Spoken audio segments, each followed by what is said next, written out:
dan menginginkan dan memohon dengan kesediaannya kepada Bapak Ibu Guru untuk Bapak Ibu Guru menu MBG-nya dimakan bersama-sama dengan siswa. Tujuannya tadi disampaikan oleh Pak Menteri adalah untuk supaya sebagai ajang edukasi, menjadi tempat untuk mengedukasi siswa tadi. Selain itu juga di situ Bapak Ibu Guru sebagai perannya kami mohon sebagai organoleptik yang terakhir. Manakala tidak layak, itu kemudian tidak atau wajib hukumnya tidak dibagikan.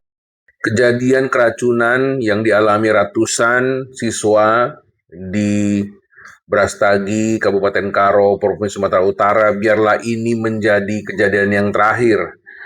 Bahwa kita dan pemerintah harus berbenah, ya teman-teman ya. Mari kita kupas secara hukum apa yang harus kita buat, apa yang harus kita perjuangkan, ya. Di sini saya mencoba untuk menyampaikan bahwa kita menuntut pertanggungjawaban pidana dan juga ganti rugi yang nyata dalam skandal keracunan massal makanan bergizi gratis. Program makanan bergizi gratis atau MBG sejatinya dibentuk dengan niat yang luhur demi meningkatkan kualitas SDM generasi muda kita. Namun, implementasi di lapangan yang diwarnai oleh rentetan kasus keracunan massal telah mengubah program ini menjadi ancaman serius bagi keselamatan anak-anak sekolah. Sebagai praktisi hukum, saya memandang fenomena ini bukan lagi sekedar masalah teknis catering, melainkan sebuah kelalaian sistemik yang wajib diusut tuntas secara hukum. Ya, apa yang terjadi ini menjadi skala krisisnya. Ada puluhan ribu anak-anak menjadi korban. Kita tidak senang membicarakan satu atau dua insiden kecil. Data akumulasi nasional sejak awal program berjalan pada tahun 2025 hingga tahun ini, hingga hari ini, Agustus 2026 menunjukkan angka yang sangat mengerikan, di mana ada 40-an ribu siswa telah menjadi korban keracunan di 36 provinsi. Ya, yang terjadi terbaru di Brastagi Karo. Ada sekitar 255 sampai 289 pelajar yang keracunan. Sebenarnya ini adalah program yang baik, sekali lagi saya sampaikan, tapi harus diperbaiki. Ingat, ini adalah program pemerintah. Ini program utama Prabowo Gibran, ya. Ini harus evaluasi dan diperbaiki secara tuntas. Pemerintah tidak boleh bersembunyi di balik kata musibah atau melemparkan kesalahan sepenuhnya kepada oknum juru masak di lapangan. MBG adalah program resmi berskala nasional yang diinisiasi, dikelola, dan diawasi oleh instansi negara.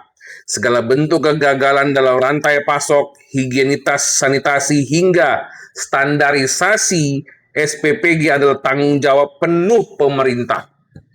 Ingat, program ini dibiayai menggunakan uang kita, uang rakyat, dan harus dikembalikan sepenuhnya untuk kebaikan dan kemaslahatan rakyat. Setiap rupiah yang keluar dari APBN dikumpulkan dari pajak masyarakat pajak kita. Oleh karena itu, rakyat berhak menuntut jaminan keamanan mutlak atas apa yang masuk dalam tubuh anak-anak mereka.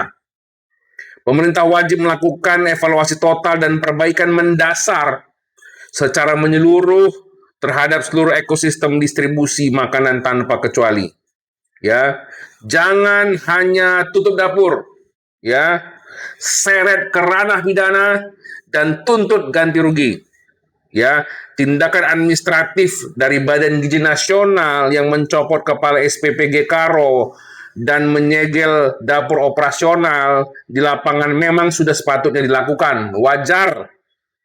Namun sanksi tersebut sangat tidak cukup. Kita tidak boleh berhenti pada penutupan permanen dapur SPPG saja. Logikanya sederhana, teman-teman. Para pemilik vendor catering atau penyedia fasilitas SPPG adalah orang-orang kaya, orang bermodal besar, ya. Bagi mereka penutupan usaha atau pencabutan izin operasional hanyalah kerugian bisnis sesaat yang bisa diatasi dengan membuka badan usaha baru di kemudian hari. Sanksi administratif seperti itu sama sekali tidak memberikan efek jera. Ya, harus ada penegakan hukum berlapis yang tegas.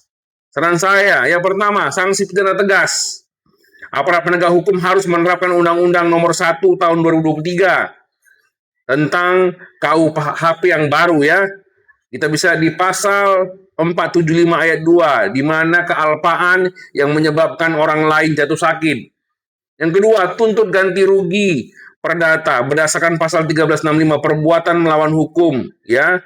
Jadi orang yang merasa dirugikan boleh menggugat, belum lagi pasal-pasal yang lain. Belum lagi pasal tentang pangan, Undang-Undang Nomor 18 Tahun 2012, di mana mengedarkan pangan yang tidak memenuhi standar keamanan dan membahayakan kesehatan dapat dikenakan sanksi pidana penjara hingga 5 tahun atau denda miliaran rupiah. Belum lagi Undang-Undang Perlindungan Konsumen Nomor 8 Tahun 1999, pelaku usaha catering wajib memberikan ganti rugi dan dapat dipidana jika merugikan kesehatan konsumen. Badan Gizi Nasional harus memimpin proses hukum, jangan bebani rakyat kecil. Hal krusial yang harus digarisbawahi adalah kita tidak boleh pasif dan sekedar menunggu para korban atau orang tua murid mengajukan tuntutan pidana maupun gugatan perdata secara mandiri. Mayoritas korban program ini adalah anak-anak dari masyarakat biasa, rakyat kecil, yang tidak memiliki kemewahan waktu, tenaga, apalagi biaya berhadapan dengan proses hukum yang rumit, melelahkan, dan tidak mudah. Menyerahkan urusan sengketa hukum kepada orang tua korban adalah bentuk ketidakadilan berlapis. Sebagai wujud itikat baik dan tanggung jawab moral tertinggi, Badan Gizi Nasional harus mengambil alih kendali dan memimpin langsung proses penegakan hukum ini. Ya, secara konstruksi hukum, keterlibatan aktif BGN sangat absah dan dapat diwujudkan melalui 2 jalur strategis. Yang pertama, ranah pidana, pelapor utama. Kasus keracunan massal ini merupakan delik biasa, bukan delik aduan. Ya, dan BGN harus memimpin dengan bertindak sebagai pelapor institusional resmi. BGN wajib menyerahkan seluruh hasil investigasi klinis dan uji laboratorium sampel makanan secara proaktif kepada kepolisian untuk mempercepat penetapan kasus proses tersangka. Jangan biarkan rakyat kecil pontang-panting mengumpulkan alat bukti sendiri di lapangan. Kedua, di ranah perdata, kita memahami hukum acara perdata membatasi hak gugat ganti rugi privat di pengadilan hanya kepada pihak yang dirugikan langsung. Jadi memang seharusnya secara perdata pihak yang dikorbankan, ada yang menjadi korban menggugat perdata, ya itu legal standingnya. Namun BGN jangan berlindung di balik formalitas hukum acara tersebut. BGN jika terbentur aturan, maka untuk menggugat perdata ke pengadilan atas nama pribadi korban, BGN wajib menggunakan kewenangannya sebagai pemberi proyek kontrak pengadaan. BGN harus memimpin dengan mengeksekusi jaminan bank atau memotong langsung anggaran operasional vendor kaya tersebut untuk dialihkan menjadi dana ganti rugi material dan imaterial bagi keluarga korban.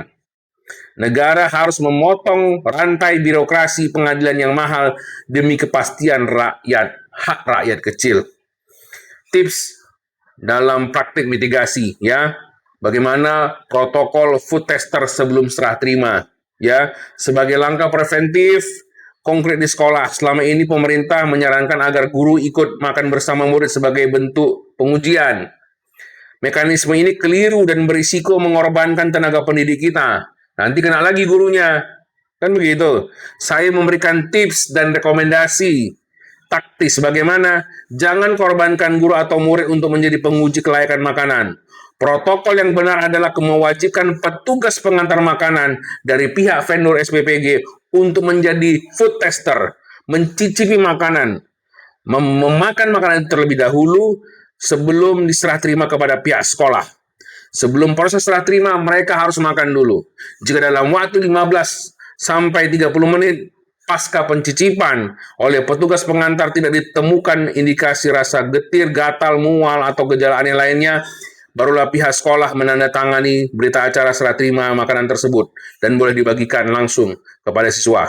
Langkah ini akan memaksa vendor untuk memastikan tingkat keamanan masakan mereka, sejak dari dapur, produksi, dan karena keselamatan personel mereka sendiri ikut dipertaruhkan saat pengantaran. Keselamatan anak-anak kita adalah hukum tertinggi. Disebut dalam istilah hukumnya salus populi suprema lex exto. Uang rakyat kecil harus menyelamatkan rakyat, bukan meracuni masa depan bangsa. Salam keadilan.